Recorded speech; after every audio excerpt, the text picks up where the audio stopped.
secretariar os trabalhos, convidamos a senhora Dinorá Fernandes Neves, diretora de Formação Sindical, Social e de Aposentados do SINDAT, Mato Grosso do Sul.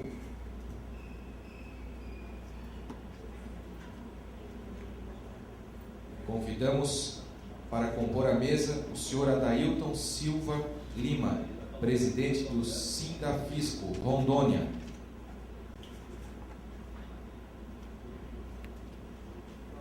Ainda não está presente, mas assim que chegar ele pode sentar à mesa. Convidamos também o senhor Reginaldo de França, presidente do Conselho de Representantes Sindicais do Sindafep Paraná.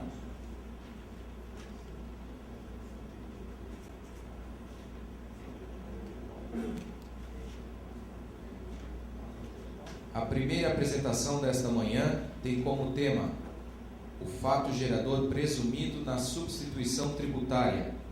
É definitivo, não assegurando o direito à restituição do ICMS substituto, exceto diante da sua não realização. Como autor, Adalberta Luiz Wain, filiado ao Sindifisco Santa Catarina, Sindicato dos Fiscais da Fazenda de Santa Catarina, que convidamos a compor a mesa.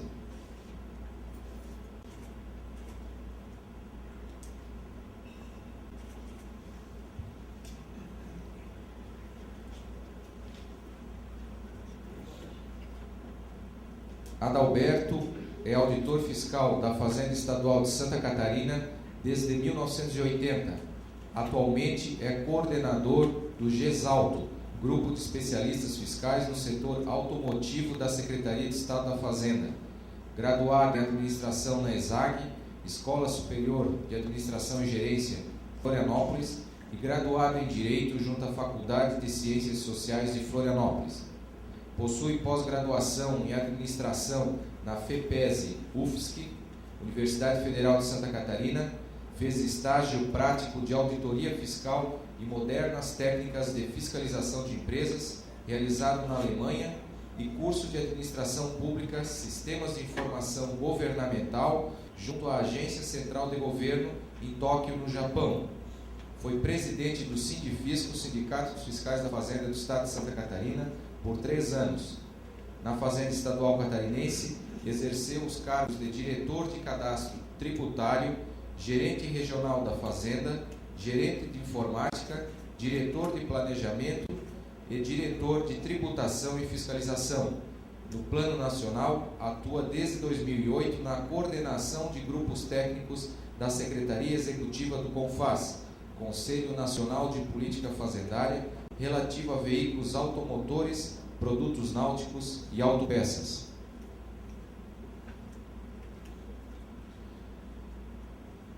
Adalberto, você tem 30 minutos para apresentação, e aqui é sistema meio militar, nós vamos controlar, e eu vou te passando os tempos restantes para você ter bastante tranquilidade na sua apresentação. O tempo para o debate ao final da apresentação será de 10 minutos, e as perguntas deverão ser preenchidas no formulário de perguntas que se encontram com as recepcionistas. As perguntas serão feitas dentro do tempo previsto e que, se não houver tempo, serão entregues ao autor da monografia, que responderá posteriormente via e-mail, e nossas recepcionistas as estarão recolhendo. Adalberto, com você.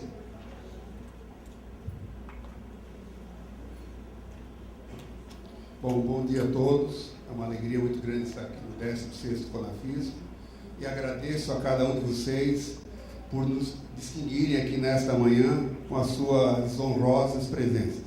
Cumprimentando o Fabiano, meu presidente do Sindifisco Santa Catarina, cumprimento extensivamente a todos, e faço um cumprimento especial também a meu antigo amigo Clóvis Roger, que está ali, ex-diretor aqui da CRE, e um companheiro e amigo de longa data, inclusive de curso na Alemanha. Bom, como o tempo é curto, então, o Fabiano já passou o título, vamos de imediato à apresentação. O projeto monográfico, então, em relação ao problema, a interrogação que nos propusemos a estudar, foi: é legal o direito à restituição do excesso da quantia paga de ICMS-ST? E o objetivo foi demonstrar a legalidade desse instituto tão importante da ST em relação à vedação, à hipotética restituição do ICMS ao contribuinte substituído, no caso de haver a realização de venda final por um valor menor que o retido, ou seja, aquele em relação à base de cálculo para o qual foi retido o ICMS-ST. Então, justificativo da minha monografia, durante muitos anos, nós tivemos e vimos a constitucionalidade da ST arguída sob a alegação da falta de previsão constitucional e pela falta de lei complementar. E também ainda podemos dizer que o Instituto da ST ainda é uma matéria nova e por isso tem forte demanda judicial.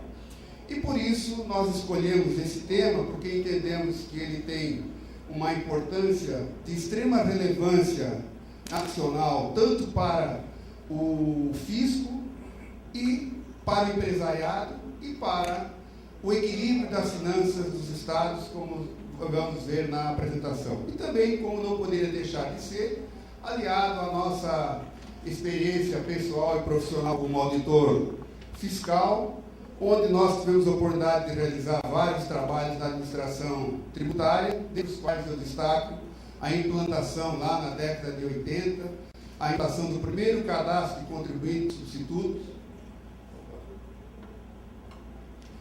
e também a realização e coordenação do primeiro programa de fiscalização interestadual de contribuintes substitutos e atualmente como coordenador do geral.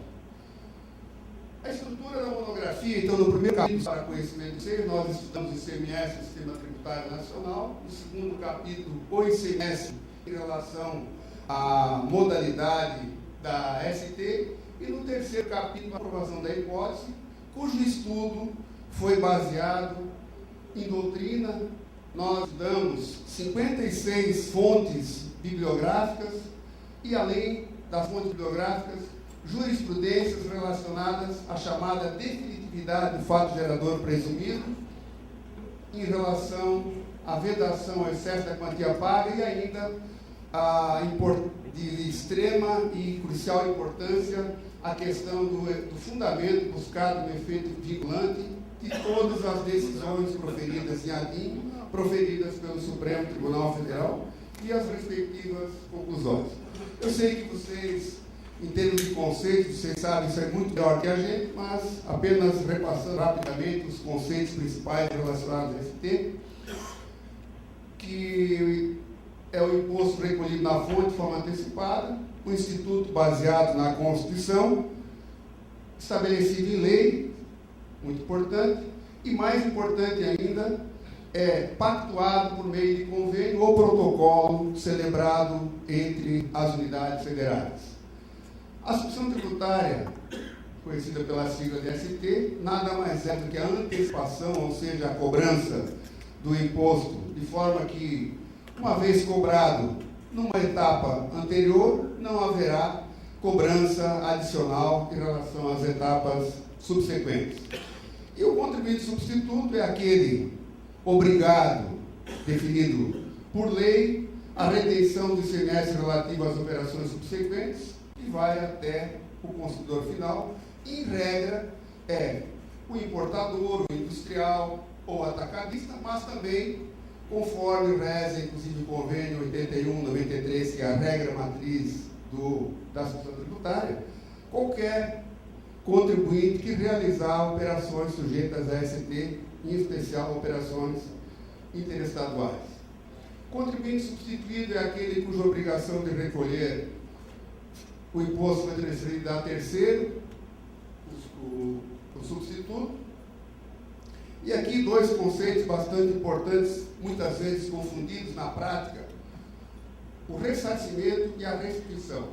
O ressarcimento ele cabe somente na hipótese de uma mercadoria que tenha sido recebida com ICMS retido por ST a favor da respectiva UF e ele cabe se for feita nova retenção em favor de outra UF. Por sua vez, a restituição, ela cabe ao contribuinte substituído, que tem direito à restituição do valor retido correspondente ao fato presumido que não venha a se realizar. Aqui nós elencamos nesse slide 3 hipóteses de não realização do fato gerador presumido, por exemplo, se haja ou se ocorra o furto, a destituição ou a imobilização de uma mercadoria.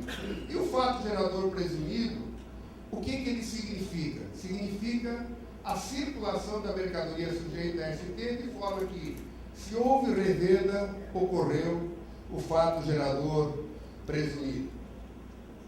Eu extraí este slide, inclusive, de uma decisão em que foi o relator, o desembargador Darcy Vieira, atual presidente do Tribunal de Justiça do Distrito Federal. E o desembargador, ele disse o seguinte, sobre a questão da definitividade do fato gerador, que o objetivo intrínseco de uma mercadoria, qual é? É colocar a mercadoria em circulação de forma que ela chegue ao consumidor final. E aí ele utilizou, inclusive no seu relatório, a figura do automóvel, que o objetivo sempre é o consumo final. Então ele diz que em regra é alcançado. E a restituição, ela somente deverá ocorrer quando o fato gerador presumido não se realizar. Entendendo a hipótese monográfica na prática, quem fez esse slide em que aparece a refinaria Petrobras, que é o contribuinte substituto, então digamos que a Petrobras ela tenha retido o ICMS ST da gasolina a uma base de cálculo de 2,69 por litro, que é então a base pré-fixada oferecida ao fisco, e, por outro lado, se o contribuinte substituído, que é o posto de gasolina, venda a 2,49, o que ocorre? Nesta hipótese, não há o direito à restituição de ICMS sobre a diferença de ICMS cobrado a menor. Engraçado, eu fiz as transparências, tudo com colorido, e agora não está aparecendo nada na... Então, sobre esta diferença de 20 centavos, o regime de ST, em função de princípio, ele não é compatível nem com a complementação de valor, o fisco não cobra complemento, como também não há o direito da restituição. Então, esta é a hipótese que nós iremos comprovar na prática. Agora apareceu. As razões da adoção da ST. Então, é um instituto que foi criado pelas unidades federadas antes da Constituição de 88. Opa.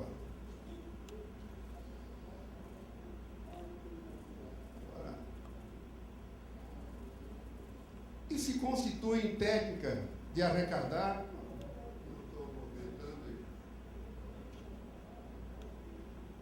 E se constitui, então, em técnica de arrecadar, fiscalizar, racionalizar o recolhimento com grande objetivo, que é de evitar a sonegação, pela possibilidade de cobrança antecipada, propiciando ao mercado, ao setor produtivo, uma concorrência mais harmônica, mais justa. Então, na ST se estima o valor final de venda e, desde logo, se cobra, então, o imposto na fonte, o qual deve ser o mais próximo possível ao preço suportado pelo consumidor final. E por isso a importância das pesquisas de MVAs envolvendo tanto o fisco quanto o setor produtivo, os segmentos econômicos e os institutos de pesquisa. É um instituto extremamente útil ao fisco, mas em especial naquelas cadeias de produção onde se concentram poucos fabricantes, mas com grande capilaridade no varejo. Aqui colocamos como exemplo cigarros, bebidas, cosméticos, veículos, autopeças, combustíveis. Este slide aqui mostra a importância do ICMS-ST na arrecadação. Veja nesse exemplo catarinense, nós temos 2.007 empresas cadastradas como substitutos e temos 191 mil empresas do varejo. Logo, o nosso esforço fiscal ele é multiplicado em 95 vezes. E nesse slide aqui, vejam que ao compararmos a evolução da arrecadação do ICMS total versus ICMS-ST em bilhões de reais, em 2008 nós tínhamos 8,43 bilhões e em 2013 deveremos atingir 15,28. Crescemos 81,15%. Por sua vez, o ICMS-ST, que tínhamos uma participação relativa de 23%, 1,94 bilhões arrecadados em 2008 para 5,29. Aumentou a participação relativa e um incremento de 172%. Aqui a curva gráfica mostra isso bem claramente. Mas aqui, naquele slide, vocês poderiam dizer, não, mas ali foi incluído vários produtos em 2008, 2010, 2011. Então, eu utilizei este slide demonstrando a efetiva e a objetiva demonstração inequívoca da eficiência e da racionalidade fiscal e tributária através da ST, utilizando como paradigma as autopeças em Santa Catarina.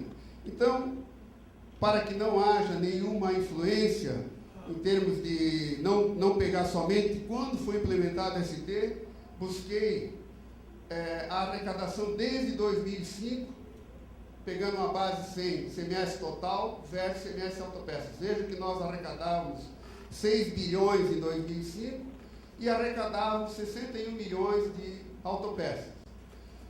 Enquanto que, claro, em 2013, 15 bilhões, nós, nas autopeças, aqui nós crescemos 153% no ICMS normal e ICMS autopeças crescemos 394,46%. Acredito que dificilmente vocês vão encontrar algum setor tão eficiente quanto esse.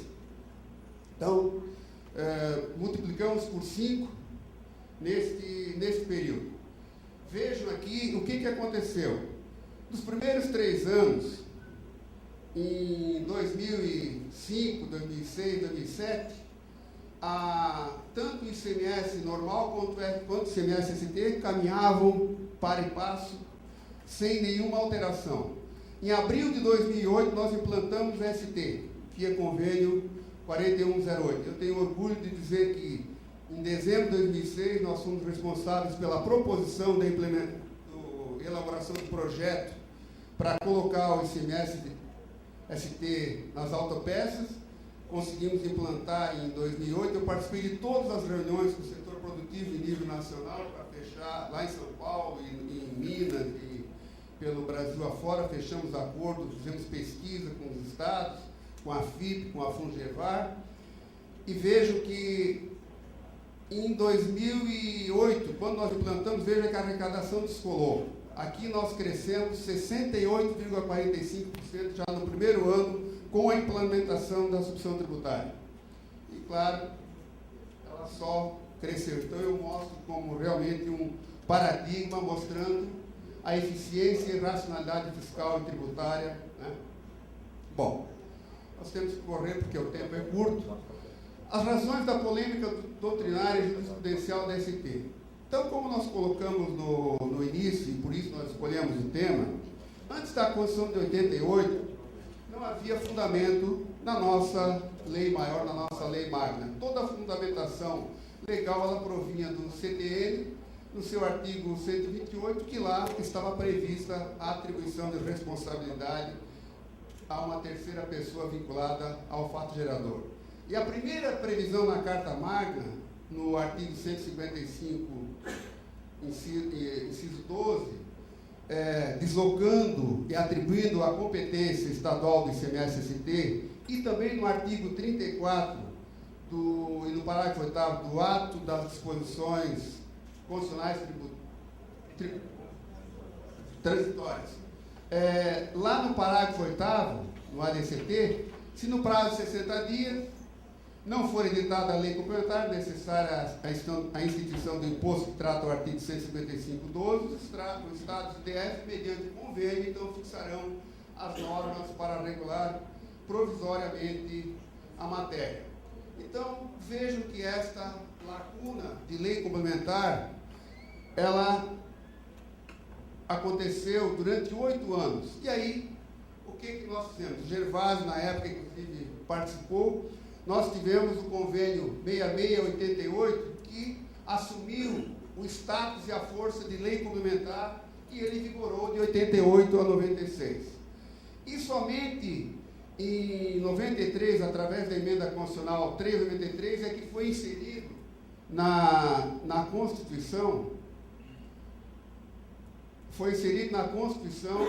esta possibilidade da ST nas operações subsequentes, e quando foi definido no parágrafo 7º esta condição de responsável pelo pagamento do imposto e assegurada a restituição somente na hipótese de não realização do fato gerador presumido. E em relação à lei complementar, chamada da Lei Candir, a Lei 87/96, setembro de 96, ela realmente foi a lei que consolidou o ST por determinação constitucional e também é a lei regradora do nosso famoso ICMS. E lá no artigo 6º, disciplina que a lei estadual pode atribuir a contribuinte do imposto a responsabilidade pelo seu pagamento, hipótese em que assumirá a condição de substituto. Então, vejam que 60 dias lá no ADCT significaram 8 anos ao Congresso Nacional. Também trago este slide aqui, onde o STF reconhece o princípio da proporcionalidade da praticidade da AST, quando julgou esse recurso extraordinário, que foi o relator o ministro Ilmar Galvão, que ele expôs vantagens às 4 partes envolvidas, quando foi arguída a cobrança da AST de uma concessionária de veículos lá de São Paulo. Então ele destacou os princípios da proporcionalidade, da razoabilidade, da praticidade às 4 partes envolvidas no sistema. Então, ao fisco, porque aí ele permite a simplificação e concentração do trabalho de fiscalização nas montadoras de veículos do país, e a montadora, por sua vez, porque a ela permite um controle de preço ao consumidor final, porque ela tem a prerrogativa via convênio 132/92 ou 52/93 de fixar o seu preço tabela, seu preço sugerido. Ao concessionário revendedor, porque ele pode fica exonerado do dever de ordem tributária. E ao consumidor, porque ele tem a certeza de que o preço corresponde àquele sugerido pelo fabricante. A comprovação da hipótese, a vedação da restrição sobre certa quantia paga. Então, nós iniciamos pelo estudo, como eu falei, foram 56 fontes bibliográficas, ali tem alguns autores que eu destaquei.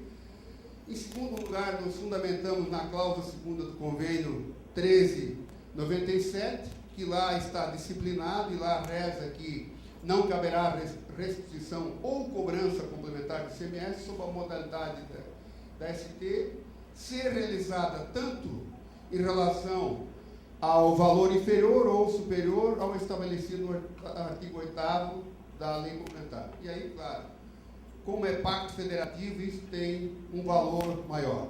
Também nos fundamentamos em vários trabalhos que nós realizamos, constituindo créditos tributários, em especial em revendedoras de veículos, mas isso serve para todas, e agora, há 15 dias, nós tivemos o último julgamento favorável no TAT, lá em Santa Catarina. Então, houve uma jurisprudência em Santa Catarina vedando esta apropriação de crédito em conta gráfica quando haja a prática de preço menor. Também, alguns processos nossos, alguns autos de infração subiram para o TJ, e lá exemplificamos com esta apelação civil, em que o nosso Tribunal de Justiça não aceita a alegação de prática de preço inferior, proibindo, então, a restituição de valores pagos ao maior, considerando o crédito inexistente em conta gráfica com fundamento constitucional e também nas decisões do STF. Subindo um pouco na escala hierárquica do nosso Judiciário Nacional, então o STJ, nesse recurso extraordinário oriundo de Goiás, o ministro João Otávio Noronha, ele também, em seu relatório, o qual foi aprovado pelo plenário, ele não admitiu a restrição ou crédito de ICMS no caso de práticas inferiores pelo substituído, com fundamento na DIN 1851. E outro fundamento importante é buscar no STF a força uniformizadora do efeito vinculante determinada pelo artigo 102, quando haja decisão em ADIM, as quais produzem eficácia erga omnes, e exemplificada aqui pela ADIM 1851, que negou esse direito à restrição do ICMS no caso de excesso de pagamento.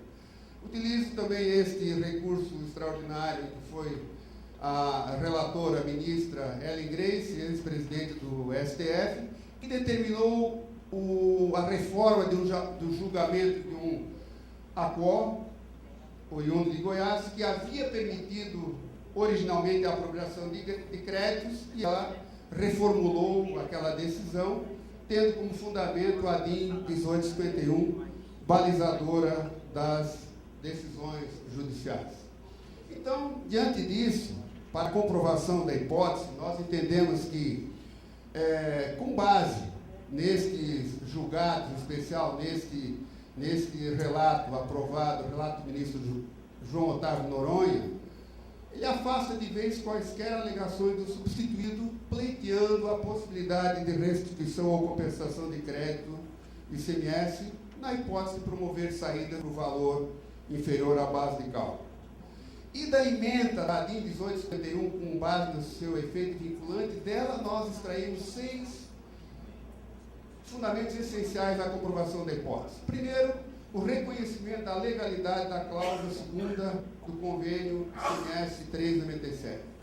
Segundo, a emenda constitucional 03, pelo julgamento da DIN, segundo o Supremo Tribunal Federal, ela aperfeiçoou a ST ao introduzir no texto constitucional o parágrafo 7º ao artigo 150. Como terceiro fundamento, o fato gerador presumido ele não constitui óbice à cobrança antecipada de ICMS, porque ele tem fundamento na nossa lei magna, na nossa lei maior, e também ele tem fundamento, ele está regrado na lei complementar 87/96. Como quarto grande fundamento, a lei complementar ela define o fato gerador presumido como a saída da mercadoria do estabelecimento do substituto. E como quinto fundamento, o fato gerador é definitivo, não dando direito à restituição ou complementação do ICMS, exceto diante da sua não realização. E aí chamamos a atenção, é uma questão principiológica, a questão de princípio isonômico, que tanto o fisco não complementa e também não se cobra mais e também não se restitui, não se devolve. Não há ajuste nem para mais nem para menos. E desta forma também, usando como sexto fundamento extraído da DIN 1851, o Instituto da ST, ele garante então a redução de custos para arrecadação e fiscalização, a redução da sonegação, um grande anseio da sociedade, e ela propicia economia, eficiência e celeridade, uma grande exigência dos tempos atuais da modernidade.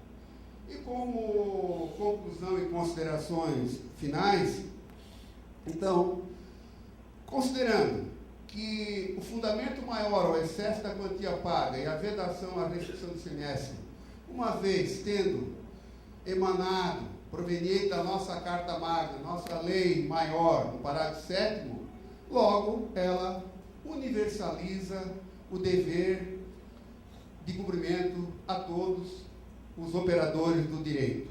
E como segundo lugar, utilizando o efeito vinculante determinado pelo parágrafo 2º do artigo 102, que que obriga ao juízo pátrio, né, a plena obediência, portanto, erga omnes, quando o nosso Supremo, nossa Corte Maior decide adim, inclusive destacando esta manifestação expressa do ministro Gilmar Ferreira Mendes, em que diz que a não observância significa grave dever de violação, dever funcional tanto das autoridades administrativas e dos magistrados. Portanto, o norte das decisões judiciais ele tem como máxima referência a DIN 1851, a qual, em nosso estudo, ela demonstra que fica pacificada e uniformizado o tema com a submissão do Judiciário Nacional ao julgado da Suprema Corte.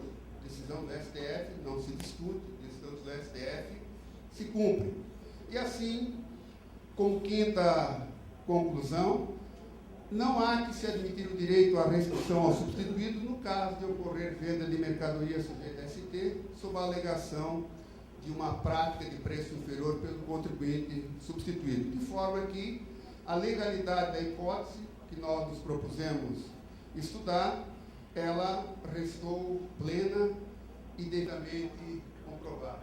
Um pensamento final para a nossa reflexão, dedico, de um provérbio russo de autor desconhecido, que não se pode esquentar uma casa com a promessa de lei. E com isso me coloco à disposição e agradeço a atenção de cada um de vocês, meus nobres e distintos colegas.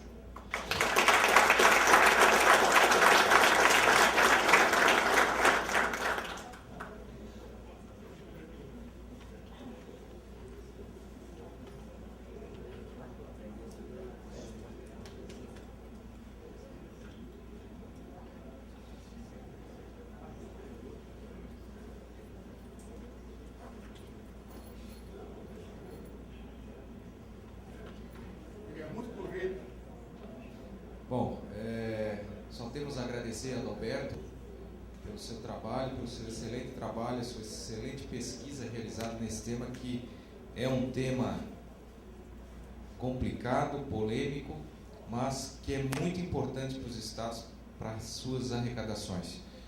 Dando continuidade aqui, nós vamos iniciar os nossos debates por 10 minutos, e aí alguém mais tem perguntas? Eu tenho uma pergunta aqui. Alguém mais tem perguntas? Então, eu já vou fazer a leitura deste questionamento, e se durante a resposta do Adalberto aparecerem mais alguns questionamentos, nós complementamos. É uma pergunta do Ingon, Sindifisco Santa Catarina. O aumento da arrecadação do setor de autopeças ocorrido com a implementação da substituição tributária tem influência do aumento da carga tributária em relação às empresas do Simples Nacional? Qual seria esta influência em valores? Ô Ingo, agradeço a sua pergunta. Na nossa avaliação, nós em Santa Catarina não realizamos nenhum tipo de aumento de carga tributária. A nossa carga tributária não alterou em nada, houve apenas mais eficiência e racionalidade com a implementação da ST. Por aquele gráfico, não sei se pode colocar, com a implementação da ST no setor de autopeças, é claro que muitos do setor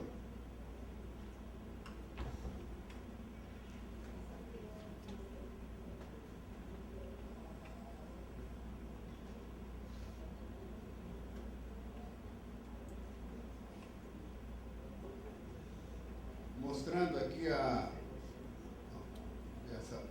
Então vocês vejam que aqui a arrecadação normal, aqui fazendo esse comparativo aqui da evolução anual da arrecadação do semestre total versus semestre autopeças, que eu utilizei como grande paradigma nessa variação 2005 a 2013, aqui em 2008 é que nós implementamos a ST nas autopeças via protocolo 4108, que a grande maioria dos estados são signatários.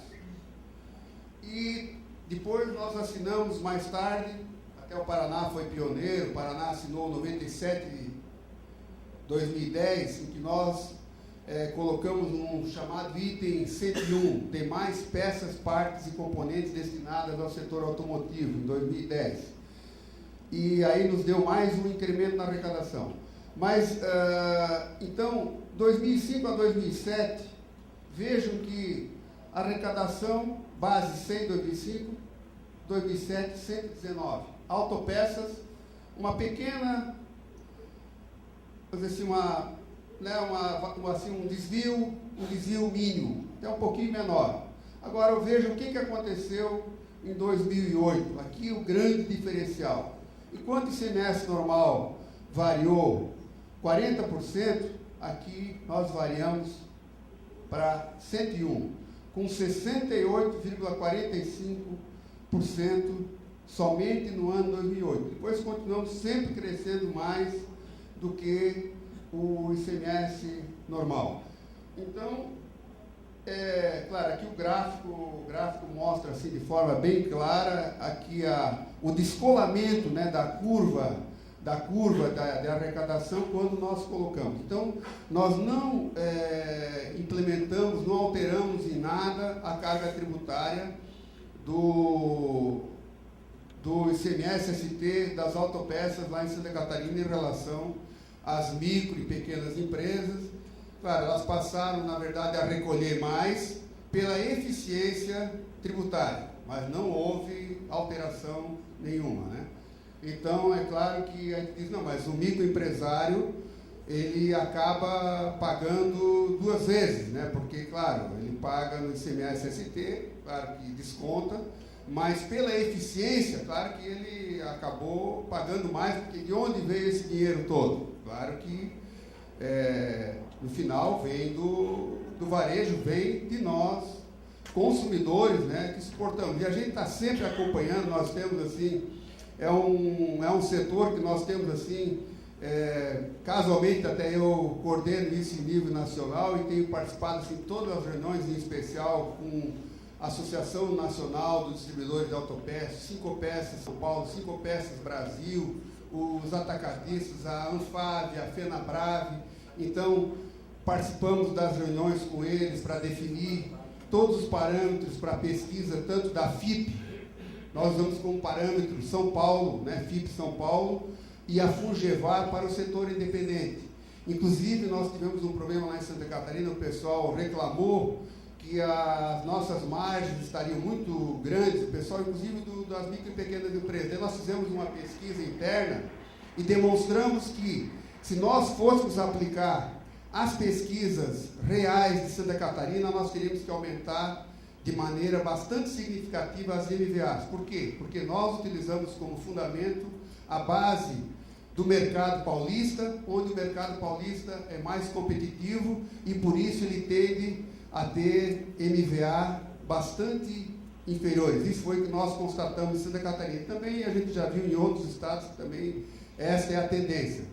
Mas nós entendemos que é possível permanecer assim mesmo com a MVA menor e houve assim esse foi um setor, eu uso como paradigma, porque vocês não sabem a pressão política que nós tivemos de toda a classe política e a classe produtiva se insurgindo contra a ST.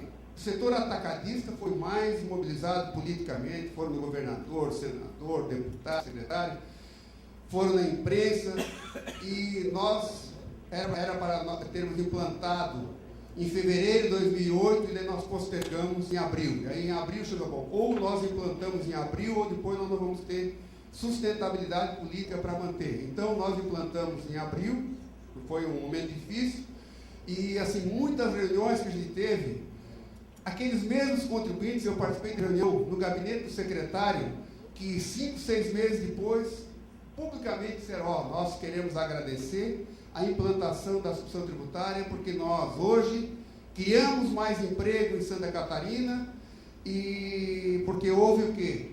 Aquilo que eu coloquei no início. uma competição mais justa, mais harmônica, de forma que o mercado ficou mais regrado e todos passaram a pagar sobre uma mesma base isonômica. Então, foi aquilo que nós propusemos com os fiscais, de propiciar justiça fiscal e tributária. Por isso, eu considero um grande paradigma este setor de autopeças de Santa Catarina. Nós temos aqui 3 perguntas. Eu gostaria que o Adalberto, com seu poder de síntese, em 3 minutos, respondesse esses 3 questionamentos. Em caso de subfaturamento, o fisco pode cobrar a diferença? Nelson Barbosa, Sinfate. A implementação da substituição tributária seria uma forma dos estados reduzirem a sonegação? Marco Aurélio, Sindifício Santa Catarina. Você não acha que a linha... Celso, está difícil. Você não acha que a linha adotada...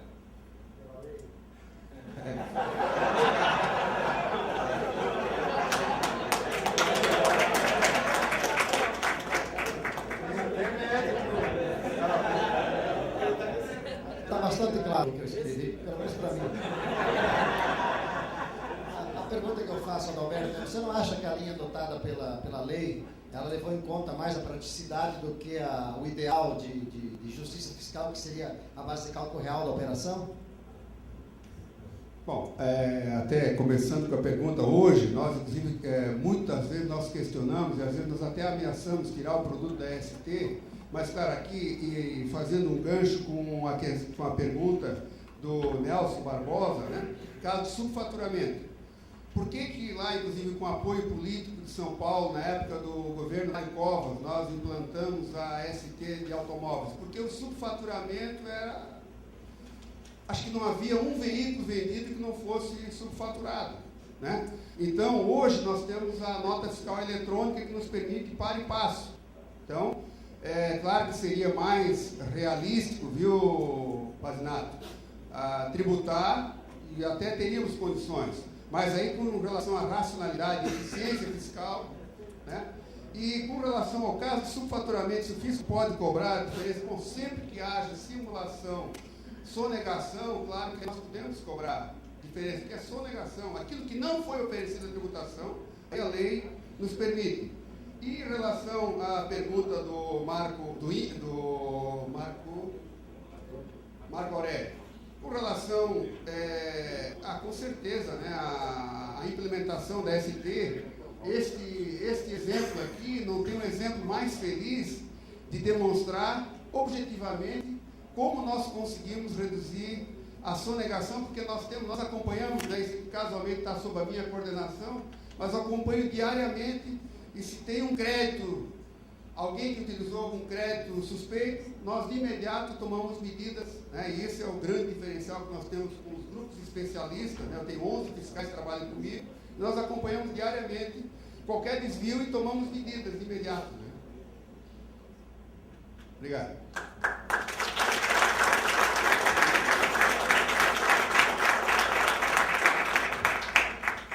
Então, estamos caminhando ao final do nosso painel. Eu quero aqui agradecer nosso colega Adalberto pelo trabalho realizado, pela pesquisa feita.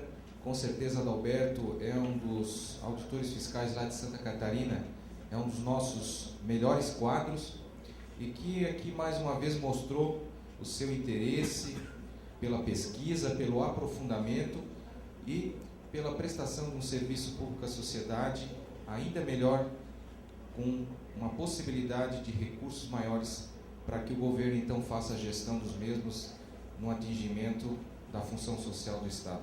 Muito obrigado, Adalberto, pelo trabalho realizado e continue estudando, aprofundando, quem sabe daqui a 3 anos com outro trabalho aqui apresentando para todos nós. Eu gostaria então agora que a nossa colega Dinorá fizesse a entrega de uma singela lembrança ao nosso apresentador e na sequência então nós damos por encerrado esse painel. Muito obrigado pela presença de todos.